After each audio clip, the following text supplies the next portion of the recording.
এক ভাই আমাদের কাছে প্রশ্ন করেছেন যে হুজুর আমার উপর কোরবানি ওয়াজিব হয়েছে, আমি একটি পশু ক্রয় করেছি কিন্তু ঘটনাক্রমে এই পশুটি হারিয়ে গিয়েছে, এখন আমার করণীয় কি? অত্যন্ত গুরুত্বপূর্ণ একটি প্রশ্ন করেছেন।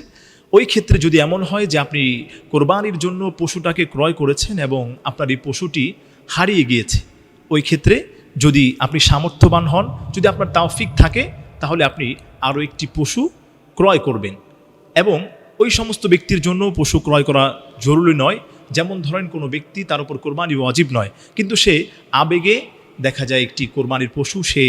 ক্রয় করেছে এবং ওইটা হারিয়ে গেছে, ওই ক্ষেত্রে তার জন্য এটা দেখা যায় যে আরেকটি পশু কোরবানি করা তার জন্য ওয়াজিব নয়। কিন্তু যদি এমন হয় যে আপনি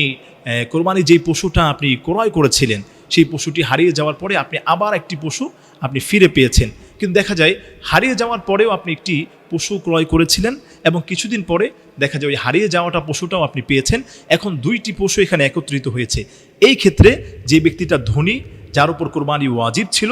সে দেখা যায় যে একটি গরু কোরবানি দিলেই তার কোরবানি আদায় হয়ে যাবে। হ্যাঁ, তবে ওই ক্ষেত্রে দুইটা গরুকেই কোরবানি দিলে এটা উত্তম হবে। আর যদি কোনো গরিব মানুষ এমন হয় সে আবেগবশত বা দেখা যায় যে কোরবানির নিয়তে একটি পশু ক্রয় করেছিল, ওই ক্ষেত্রে সে দেখা যায় যে তার পশুটি হারিয়ে গিয়েছে এবং পরবর্তীতে হারিয়ে যাওয়ার কিছুদিন পরে সে দেখা যায় যে ওই পশুটিকে পেয়েছে, ওই ক্ষেত্রে সে যদি প্রথম একটি গরু কোরবানি করার জন্য কিনে থাকে,